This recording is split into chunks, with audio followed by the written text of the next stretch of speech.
What's up? What's up? What's up? Hey, hey, hey, hey, hey, hey. Listen, I just wanted to come on this evening because doing my devotion this morning, I learned some really powerful things and I just wanted to share them with you guys.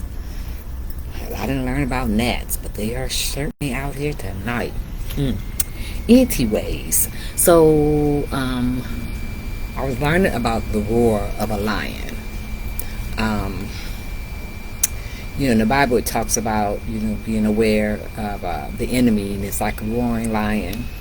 Um, and a roaring lion, the reason he roars is to intimidate you, to make you retreat, make you leave, and or to let you know that he is about to attack you. And so, um, but in this, we're going to use the example of a roaring lion uh, to say the roaring lion is the enemy. The roaring lion, again, he makes noise. He makes noise because he wants you to stop walking in the direction you're going in, which is coming toward him. So the enemy, he does not want you to come toward him, because if you get toward him and pass him, there's a blessing on the other side. So when you think of a roaring lion, think of someone blocking you from getting to your blessing, making noise, speaking negative into your life.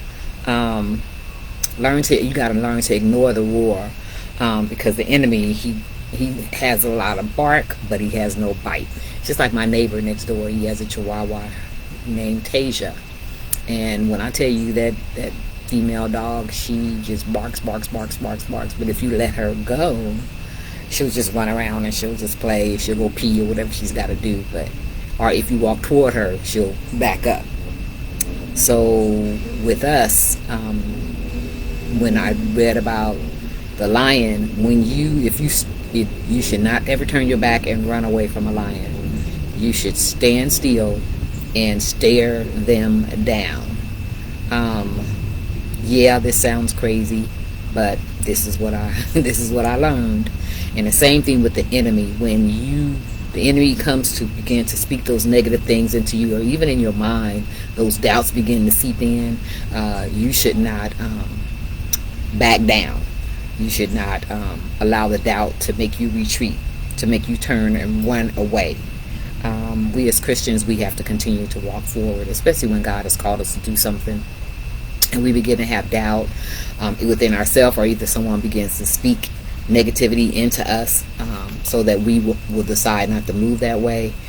That's not how God works. He wants us to move forward, and the enemy will always be there to show up and say, don't do it, you're going to fail, you're going to flop.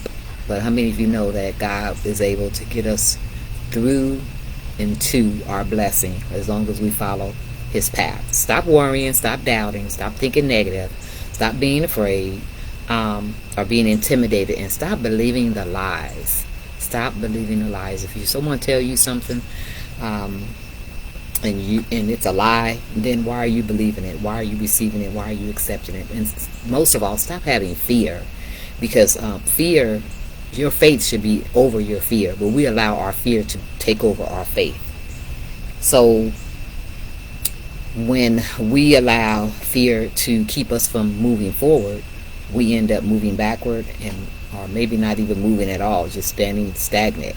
And God wants us to move forward. He wants us to move forward. He wants us to elevate.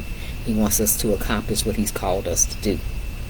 So I like this phrase: the enemy is standing on your promised land.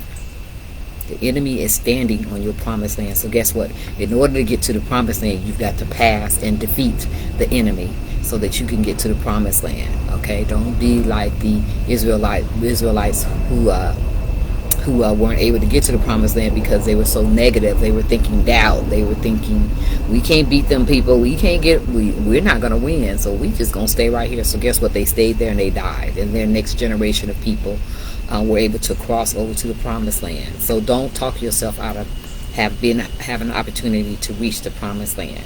We got to seek and declare victory. We've got to roar back.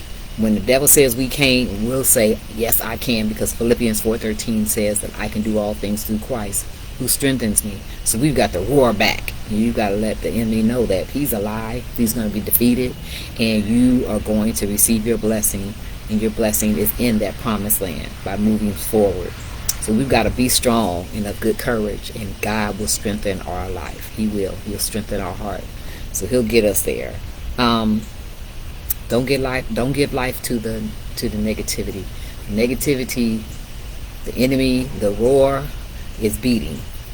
It has a heartbeat. And as long as we keep entertaining it, that heartbeat gets faster and faster. It'll start off as a whisper. Just a little whisper in your ear of doubt, or a whisper from someone saying something to you. The more you entertain it, the more you listen to it, the more you accept it, it begins to have life. It begins to grow, and to the point where it's so huge that you end up just staying still. So you got to ignore the roar. You got to keep moving forward. Tell the enemy to get out your face. You're not going to doubt, because to doubt is to not believe in God. To fear is to not believe in God. So we've got to overcome that. We know that we can. Learn to turn toward the enemy and stand strong. Continue to walk toward your promised land. And never ignore the fact that God has called you to do something, and you allow what the enemy is trying to tell you not to do to be more victorious than God. Remember, we are victorious. We are victors, not victims. We are disciples for God. We are more than conquerors through Jesus Christ. So, friends, family, ignore the roar. Okay? Love you all. Just want to share that with you. All right. Y'all have a blessed evening. Smooches. Bye for now.